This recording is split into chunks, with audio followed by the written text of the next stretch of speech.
So let's talk about when beauty becomes a burden. Beauty has always carried a double-edged sword. What looks like admiration on the outside often hides resentment underneath. Women are literally seen as attractive, are praised in public, but quietly punished in private, left out of friendships, doubted at work, and even resented in their romantic relationships.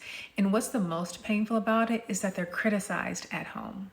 The hidden backlash is what makes beauty so heavy to carry. Instead of being treated as whole people, pretty women become projections. To some, they're threats, and then to others, they're rivals, and then to others still, they're objects to be controlled. And none of that honors the woman herself. It literally strips her of her humanity, leaving her to absorb other people's envy, other people's suspicion, or even worse, other people's insecurities. And the cruelest part about all that is that when she tries to name this and speak up for herself, she's told that she should feel lucky, as if attention can cancel out the feeling of being excluded. And as if compliments can erase someone being cruel to you. That dismissal will literally convince her to stop talking about the wound. And silence is exactly how pretty punishment takes root. And the punishment isn't always dramatic, right? But it's consistent. A woman is left out of a group dinner with no explanation. A partner will question her loyalty literally because of how she looks in public. She's just existing.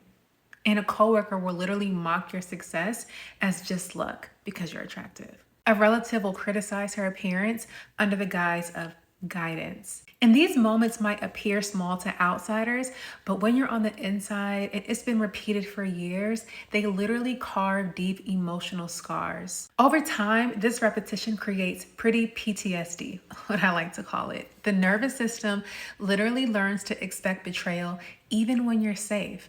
Your friendships will feel unstable, your love will start to feel conditional, work will feel unfair, family will feel unsafe. And instead of moving through life with softness as you are, women like this will stay on guard, always bracing themselves for the next attack disguised as a joke, the next exclusion disguised as an accident, and the next criticism disguised as advice. And because the world refuses to acknowledge this as real harm, women will just carry it in silence. And then they'll start to believe that, maybe it is their fault. Maybe their presence really is too much. Maybe their beauty is just the problem. And that self-blame is the most damaging cut of all, because it convinces women to punish themselves before anybody else can. So here's the urgency. This cycle does not break itself.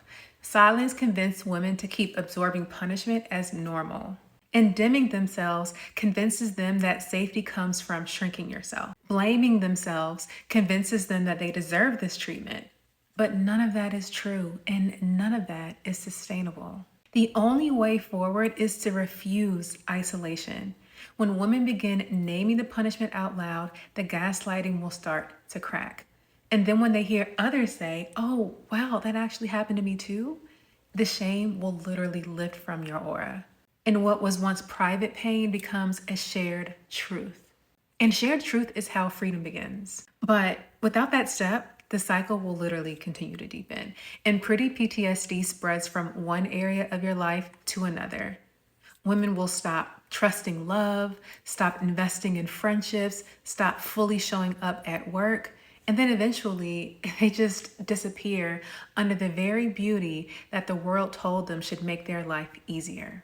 And that's why breaking the silence is not optional. It's urgent. Because the cost of carrying punishment alone is losing yourself completely. The Pretty Girl Survival group chat is the antidote to isolation. Every week, more women are joining to share their experiences that they've never been able to say out loud, and the relief is immediate. Finally being understood. Normally, it's $7 a month, but the first 100 women will lock it in at just $3 a month. Spots are filling fast, so don't wait until the door closes. This is your chance to find the women in your life who actually will care. The link is below in my description.